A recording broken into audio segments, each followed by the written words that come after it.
আজ একটা বড় মাছ ধরবো হাল্ক স্টাইলে। দেখো হাল্ক, ধরতে গেলে শান্ত থাকতে হয়। ওরে বাবা, এটা তো অনেক ভারী। এই যে বাংলাদেশের কিং কংস ইলিশ। ওরে হালকা রে,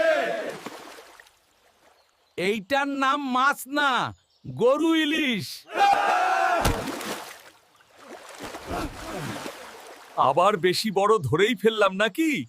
হাল্ক ভাই, আরেকটা ধরেন।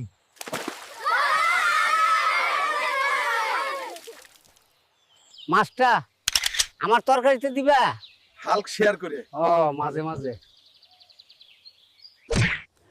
বন্ধুরা, ভিডিওটি ভালো লাগলে লাইক, কমেন্ট এবং শেয়ার করবেন। ইউটিউব থেকে দেখে থাকলে সাবস্ক্রাইব করবেন।